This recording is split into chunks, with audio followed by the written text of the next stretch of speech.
Hello and welcome to HugglePets in the Community Progress and Impact Report for Year 2 with the National Lottery Community Fund. First and foremost, let's hear from the Chair of the Board, Mike Dixon. I am proud to present this Progress and Impact Report for our Hug Your Community project Year 2. This year has seen a greater impact of the work we deliver, with the addition of a new sensory reptile room and VIP guests for Mental Health Awareness Week 2021. We've also included a special video interview with our service users to explain how our animal-assisted therapy has impacted on their mental health. We hope you enjoy our video showcasing the amazing work we were able to achieve with the support of the National Lottery Community Fund. This report discusses who we are, what we do, and the impact we have made and what we have learned during the first 2 years with the National Lottery Community Fund. First of all, who are we? HugglePets in the Community was established in May 2018 with the vision to motivate, inspire and empower people to look after their mental health and well-being via the utilisation of animals and therapies. We are the first in the UK to have a crowd-funded sensory community aquarium and sensory activity centre, and in 2021 we have now added a new reptile room. So what do we do to meet our vision? We believe in the power of animals. Psychology Today reported that pet dog owners were significantly less depressed than non-pet owners during the COVID-19 pandemic. So let's look at a snapshot of what our animal-assisted therapies achieved in year 1 of our project. We supported over 4,500 people, both physically and virtually, with their mental health and well-being via our animal-assisted therapies and well-being activities. So why is our service of animal-assisted therapy needed in the Black Country? Children aged 5 to 16 years identified as having a probable mental disorder were more likely to live in a household that had fallen behind with payments at 16.3% than children unlikely to have a mental disorder at 6.4%. City of Wolverhampton Council's Health and Wellbeing Strategy states, anxiety disorders affect 16% of the population. It also states 1 in 5 people living in the community and 40% of older people in care homes are affected by depression. The Centre for Mental Health, the facts, 70% of children with autism have at least one mental health condition. Office for National Statistics 2020 states, suicide is the largest cause of mortality for young people under 35. Suicide rates have been increasing in recent years. Mental Health and Wellbeing in England Adult Psychiatric Morbidity Survey 2014 states, self-harm is more common among young people than other age groups. 25% of women and 9.7% of men aged 16 to 24 report that they have self-harmed. It is clearer now, more than ever before, that the mental health of people in the Black Country alone is getting worse, and with the impact of the COVID-19 pandemic, here is how HugglePets in the Community responded in year 2 of the project. Our Hug Your Community project had 3 important impact objectives. Impact 1, improve outcomes for children in families with multiple and complex needs. Impact 2, improve mental health and well-being for children and adults in society. Impact 3, improve engagement amongst people in society to eradicate loneliness. Let's take a look at the impact our services had on our community. Impact 1, to improve outcomes for children in families with multiple and complex needs. Through a blend of virtual and social distance activities, we were able to support families who have children with complex and special educational needs to access our animal-assisted activities programs. This includes activities that support their mental well-being through the use of animals, easing their anxieties and enabling them to improve their social skills and abilities in the community. A lot of people were cautious to come out following the lockdowns, but our programs, keeping them small and well managed, enabled families to integrate back into society. As a number of lockdowns continued, the mental health and well-being of people in the community continued to be affected. Let's take a look at a few examples of how our programmes and therapy sessions helped those struggling with their mental health. Meet James. James struggled with his mental well-being and anxiety. He accessed support through our one-to-one therapy programmes. Here Luna, our therapy dog, was able to help a client who was struggling with anxieties to calm down just enough for him to engage with the session. Well done to Luna and James. Leo also suffered with his anxiety and being out of his normal routine at school with the various lockdowns. Here's what his mum, Kim, said about our programmes. Since seeing Alicia, Leo's moods and confidence has improved massively. He has learnt coping techniques which, with more practice and consistency, he will use without thinking. Leo even picked out a new item for his fish tank each week after his therapy session with our animal handler Dave. By the end of his 6-week programmes, he completed his fish tank and brought himself 2 fish as a reward for all his good work in therapy. We continue to support the children and young people in our local schools by providing animal-assisted interventions in schools and at our HugglePet Centre. In response to the needs of children and young people following the pandemic, we were able to offer a range of programmes including low mood and anxiety, confidence, self-esteem and resilience building, and healthy relationships. Following the pandemic and the return to full school timetables, we have now been able to add 2 more programmes to our services, including coping with self-harm and difficult thoughts, and coping with grief and bereavement. Here we have Casey, 14, who through our low mood and anxiety programme learned how to become more self-aware of her emotions and how she can seek out support when she needs it. Here is Riley, 7, who is cuddling our therapy dog Indy. Riley learnt from his confidence building programme that he can feel comfortable in sharing his worries. Here is Raphael, 9, meeting Rhonda the rat. Raphael, who is usually very shy, really enjoyed the confidence building programme, with comments from school stating they have noticed a new level of confidence in him they had never seen before. Next we have Zara, 7, who is very shy, scared of certain animals and reluctant to speak. But following our confidence building programmes, here we see her feeding our therapy dog Luna, and she felt more comfortable talking in front of the group. Here we have Chloe, 14, meeting Babs the bearded dragon. She attended our low mood and anxiety programme and with encouragement felt able to share her feelings with others. Next we have Mesa, age 7. She told us that our Building Confidence programme had given her the confidence to start riding her horse again after she had fell off it previously. She even said how much Rhonda the rat had helped her understand how to be more resilient. Next we have interviews with young people on their experiences of our animal-assisted therapy programmes. My name is Finley Brooks and I'm in Year 7 and I started on the Health and Relationships programme. My name is Kezia. I did low mood and anxiety and I'm in Year 8. I'm Claudia, I'm in Year 7 and I did the health relationships and the individual sessions. My name's Elise, I'm 13 years old and I went on low mood and anxiety.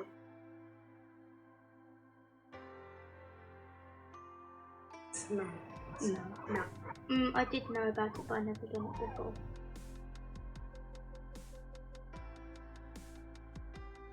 Yeah, I'd rather have animals in the session. Yeah, animal is what I would have chosen. With animals. Animal.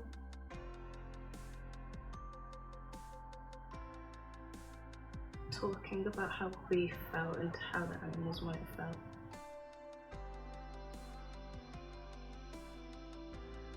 Best thing about the sessions was that you got to talk to other people.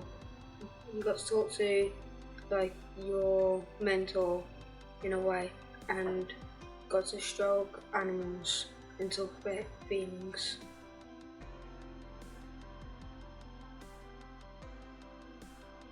It made me understand that there's other people that felt how I felt and I was able to speak to my mum about it. It affected me in a good way because I learned to take control of my stress and talk to teachers about it and family.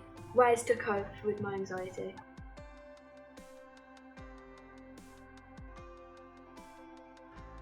Yes, because I've got a friend who struggles with anxiety and making friends and talking to people. Yeah, I did tell my friend about it because he was having the sort of same problems and people in the group with me, and he knows he's doing it and it's helping him. Yes, probably because my friend she has really bad anxiety and it would probably help her as it helps me.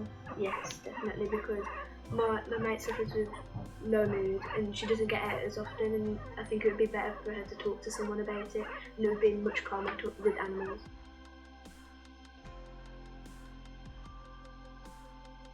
Plus, because I used to look after guinea pigs in primary school, so it made me feel happy to see them again.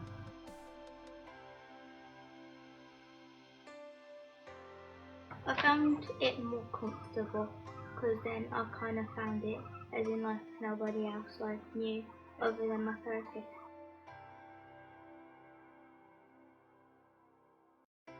It was a bit different because there was no one else like listening to me, but then I found that a bit more better.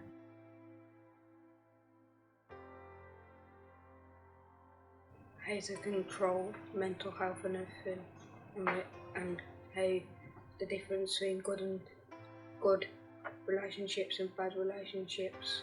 But there's other people that can go through the same thing as you. That you can't see depression in people. It helped I learned how to control my mental health and how to help in that. Our second year with the National Lottery Community Fund was about to get extremely exciting, not only with the impact of our programmes for our service users, but in May 2021 for Mental Health Awareness Week, we had the privilege of hosting a special animal assisted intervention programme. We hosted this with the Duke of Cambridge and his wife, the Duchess of Cambridge. As part of the special week, they hand-selected HugglePets in the community to explore and be part of our animal-assisted therapy programmes. Here, Prince William is meeting Gus, our guinea pig, who happened to be his favourite. They were included in the session that supported children with their low mood and anxiety, but it wasn't all play with our animals. They sat down with the group and spoke about how the animals made them feel, and how the pets had a positive impact on their mental well-being. Prince William was keen to understand how our programmes are developed to support those who may self-harm or deal with difficult thoughts. Here, the Duchess of Cambridge is listening to one of our animal handlers explaining how animals and their emotions can be similar to human emotions, and how by having animals alongside therapy programmes, the impact can be so much greater when communicating how you feel. Both the Duke and Duchess of Cambridge ask questions about the programmes, the animals, and how much better they feel when they are around their own animals.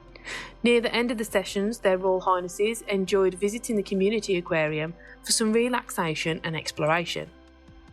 Following the visit, we received a letter from the royal household. It stated, "Their Royal Highnesses were delighted to pay their first visit to Wolverhampton and have the opportunity to drop into the animal assisted intervention session. It was a pleasure to speak with the young children and to witness how the animals supported their social, emotional and mental health. I think it would be safe to say that Barbara the bearded dragon did not disappoint." So what is the impacts of our activities on the community?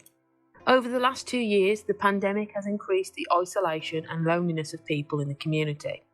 As a way to combat this, we organised and were a part of several activities to help reduce isolation to support people's mental health. We engaged in a number of virtual Tea with a Twist sessions. These are coffee mornings with our therapy animals. Our sessions are for all ages, abilities, backgrounds and races.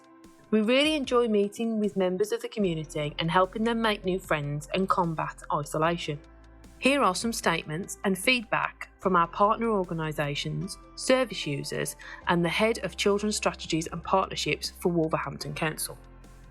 Hear from Janet, whose granddaughter joins our Tea with a Twist sessions and has struggled with social situations. Since finding HugglePets, my granddaughter, who has special needs, has been able to come and handle reptiles and animals in a safe and friendly environment that she wouldn't normally be able to do. Her mental health has improved along with her communication skills. All of the staff have time and patience with my granddaughter and treat her with the respect that she deserves. We have worked closely with HugglePets over the last 18 months. Many of our members have told us how they and their children and young people feel isolated and that their mental health has been particularly impacted since the start of COVID-19 pandemic. HugglePet's unique offer has really given families in Wolverhampton access to appropriate support for both their mental health and as a leisure activity. Our families couldn't regard HugglePets any higher. In a survey we conducted, our families rated them 5 stars in terms of accessibility for their families and all stated that they would return for further sessions. Your staff are so welcoming and understanding. It was so nice to be somewhere where nobody asked about Poppy's differences and we felt 100% comfortable. Poppy is never usually so confident when we are somewhere new, so it really showed how comfortable she felt in that environment. Thank you all so much for the opportunity. I like the idea on how animals and a coupler brings people together and the opportunity to get out the house and meet new people. It's great for children and adults to build their confidence. In particular, my daughter built her confidence with animals. So what have we learned as we draw a close on our second year with the National Lottery Community Fund? What is the overall impact of our work and who are accessing our programmes? But first, let's look at our strengths. What's gone well? We've managed to strengthen our partnerships with organisations across the Black Country. We have increased demand for our therapy programmes. Extra programmes have been designed and delivered according to demand, and we've got an increased awareness of HugglePets in the community. We also have a brand new, beautiful sensory reptile room, and we have adaptations to our sustainability model. But what were our challenges? What hasn't gone so well? The cost of inflation and petrol on the business has been a challenge. Additional lockdowns impacting on physical services and events that we've been able to hold. And COVID outbreaks which have had an impact on how many people can access our service. What has been unexpected? A visit from the Duke and Duchess of Cambridge was unexpected but very welcome. A number of COVID outbreaks have had an impact on how we can deliver our programmes, and an increased demand in supporting people with self-harm and suicide following the COVID lockdowns has increased. What changes are we making? We're adding more focus groups amongst organisations, service users and partners that we work with. We're also including young people in the development of new programmes for schools. We will continue to make adaptations to our programmes for special educational needs service users, and we would like to plan a variety of Tea with a Twist events to help reduce isolation in the Black Country. Let's look at our key findings for Year 2.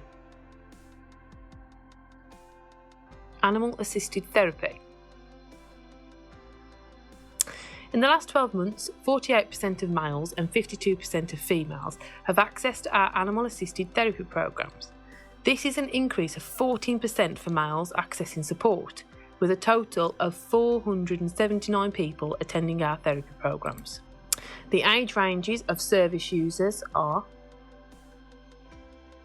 from 0 to 12, it's 60%. 13 to 17 is 27.6%.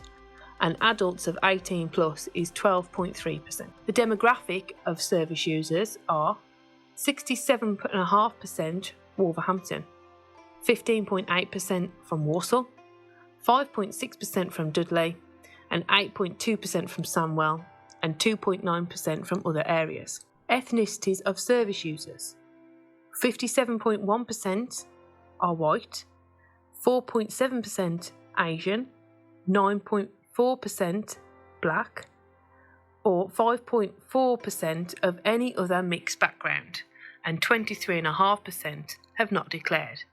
One-to-one versus group programmes. 9.6% of people accessing our programmes would prefer to do one-to-one animal-assisted therapy.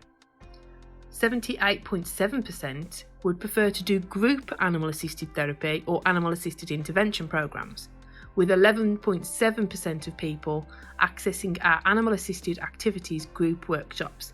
These are workshops specifically designed for children, young people and adults with special educational needs. Next we have our Tea with a Twist and wellbeing programmes. We've had 2,698 people access our virtual or physical Tea with a Twist sessions this year, 90% being physical and 10% being virtual.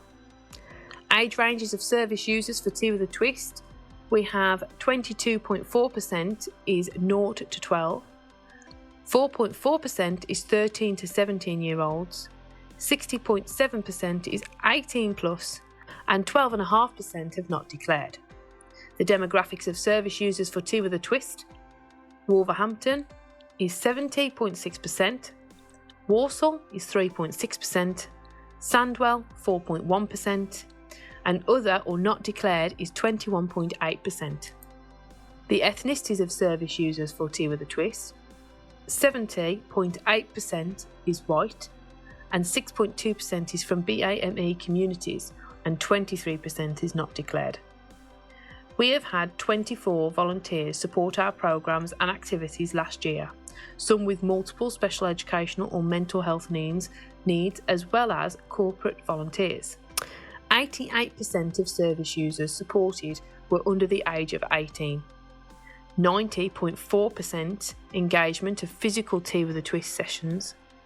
42% of service users accessed support for low mood and anxiety, and 9% of service users opted for one-to-one therapy. What are our next steps? 1. Support children and young people. Continue to address key mental health and wellbeing concerns in schools and organisations. 2. Support our communities. Aid members of the community to access mental health support via our animal-related therapies and help reduce isolation. 3. Support families. Continue to provide access to support for children and families with complex needs. Thank you to all of our service users, supporters, and the National Lottery Community Fund for helping us make a difference to the lives of many vulnerable people in our communities.